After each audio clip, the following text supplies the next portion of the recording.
Bom, galera, estamos aí no nosso terceiro vídeo, né? O segundo presidente do regime militar, o Costa e Silva, né? Já vou explicar essa imagem aí para vocês, embora ela esteja descrita aí embaixo, né? Então, qual é o contexto da entrada do Costa e Silva na presidência? Uma população extremamente insatisfeita, se sentindo traída, uma elite brasileira também, políticos, jornalistas, professores, empresários, artistas, várias camadas da sociedade que pediram de fato intervenção militar, se sentindo traídas, né? Vendo que os militares não tinham a menor pretensão de devolver o poder. Então nós vamos ter o início do governo Costa e Silva sendo marcado por manifestações, revoltas, uma série de protestos da população pedindo o retorno à democracia, né, e o fim do governo militar, exigindo que os militares devolvessem, digamos assim, né, a democracia para a população. Então, o Costa e Silva já vai se ver numa grande crise política, vamos colocar dessa forma, com uma impopularidade muito grande do governo militar, e uma série de eventos vão ocorrer que vão levar o Costa e Silva a baixar o ato institucional número 5. Né? Aqui a gente tem a morte do estudante Edson Luiz. Aconteceu no Rio de Janeiro. Foi por conta de uma manifestação estudantil que eles estavam protestando contra o fechamento de um restaurante popular para os universitários chamado Calabouço. E aí houve uma manifestação desses estudantes, houve confronto com a polícia, troca de tiros, né, partiram da polícia. Eu não tenho os detalhes se houve violência por parte dos manifestantes, mas a questão é que um estudante foi morto, o estudante Edson Luiz. Eles pegaram o corpo desse estudante, né, os outros manifestantes, entraram na ALERJ, Assembleia Legislativa do Estado do Rio de Janeiro, tá lá até hoje, né, onde tem a reunião dos deputados, né, do Rio de Janeiro, e eles invadem a ALERJ e colocam ali, né, eu vou usar o termo púlpito, mas eu sei que não é isso, colocam ali no palanque, né, da ALERJ, onde os deputados discursavam, colocam ali o corpo do estudante Edson Luiz, e se tira foto, jornalistas, se eu não me engano, não sei se é meu pai que falou que foi lá ver, alguma coisa assim. Aquilo ali foi marcante para o Rio de Janeiro e se espalhou pelo Brasil e deu início a uma das manifestações populares mais importantes da história do Brasil, que foi a Passeata dos 100 mil. Uma passeata, não tinha nada de comunista, não tinha nada de militância, poderia ter um ou outro ali infiltrado, mas foi uma manifestação genuinamente popular e de camadas influentes da sociedade contra a ditadura militar. Tá? A gente tem aí artistas, professores, populares em geral, que vão pedir o retorno da democracia, vão lutar pelos seus direitos. A Passeata dos 100 mil foi um dos movimentos mais importantes na década de 60 para o Brasil. Elas têm uma influência das famosas Passeatas de Maio, né, de 68 ali na França, mas isso é uma outra história. A questão é a seguinte, muita gente questiona, como é possível ter sido uma ditadura tendo Passeata dos 100 mil? Eu entendo essa visão, mas a gente precisa analisar da seguinte forma. O período do regime militar, ele tem um autoritarismo adaptado à realidade e à cultura brasileira. O Brasil é um país cheio de contradições, muito grande, com dimensões continentais. Então você tem, de fato, um regime militar, um regime autoritário.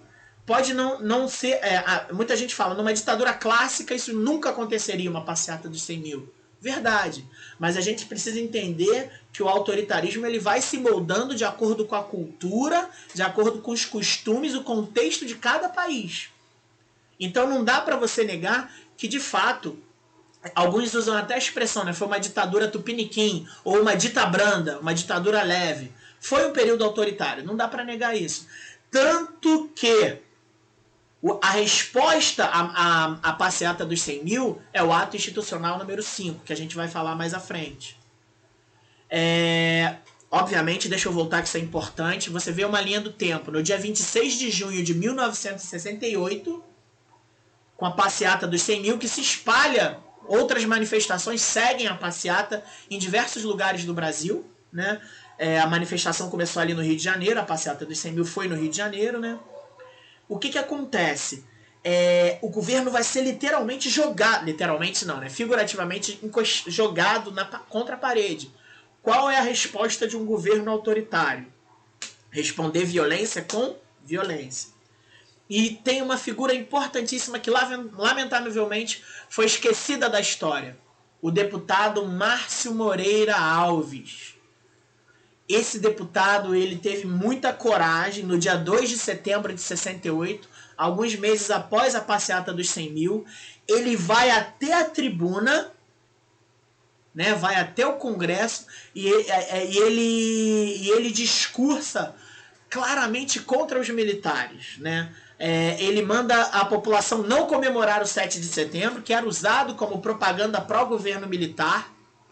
E ele até olha como é que são as coisas. Aconselha as mulheres a não namorarem membros das Forças Armadas. Né? É claro que a gente precisa analisar. Soldados, nem todos os militares eram a favor do regime militar. A gente não pode demonizar o exército. Isso é muito importante. Tá? A cúpula militar, os altos oficiais, e nem todos eram a favor, diga-se de passagem. O Marechal Lott, por exemplo, ele era a favor do João Goulart, né? Inclusive, eu não sei se ele foi exilado também. Mas a cúpula militar eram eles que estavam no poder. O soldado que estava ali não tinha muita coisa a ver. Mas o Márcio Moreira, ele bate pesado nos militares. E esse discurso dele vai repercutir o governo militar. O Costa e Silva vai usar isso como desculpa para baixar o ato institucional número 5, no dia 13 de dezembro de 1968. Tá? A maior medida autoritária na história política do Brasil. De fato é. Tá? O ato institucional número 5 é a medida autoritária mais... a maior medida autoritária do Brasil republicano, pelo menos. Da República, desde a proclamação da República até os dias de hoje, nós não tivemos nenhuma medida mais autoritária que o ato institucional número 5. Mesmo no Estado Novo do Getúlio Vargas. Tá? O Congresso Nacional vai ser fechado. Eles fecham o Congresso. Expulsam os deputados e senadores, perdem o mandato e o Congresso é fechado. A Câmara dos Deputados e o Senado Federal. Um dos poderes é literalmente fechado. Se estabelece a censura prévia, que é o quê? Toda notícia veiculada em revistas, jornais, rádio, televisão, peças de teatro, músicas, tudo tem que passar antes pelos censores. Né? Nos jornais, inclusive, quando era uma notícia era veiculada que não passava na censura, que o governo achava que ela não deveria ser veiculada para a população, eles colocavam em alguns momentos receita de bolo. Só para vocês terem uma ideia, pessoal, da loucura que foi o Brasil na década de 60. Tá?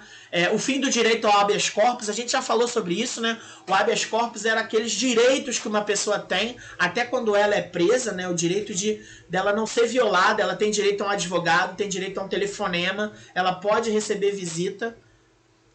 Com o fim do habeas corpus, você podia apreender qualquer pessoa a qualquer momento. Essa pessoa podia ficar até 90 dias sem contato com ninguém, mesmo com advogados. Tá? E o endurecimento da censura que já tem. E aí, quando esse ato institucional número 5 é baixado, nós temos os anos de chumbo. O que são os anos de chumbo? Foi o período mais autoritário da ditadura militar. Tá? O Costa e Silva, o governo dele vai só até 69, ele acaba tendo um AVC, né? Morre aí de maneira lamentável, triste, né? Apesar dele ser um cara autoritário, ele fica paralisado um tempo, então realmente foi um final trágico do Costa e Silva. Mas ele é o responsável por permitir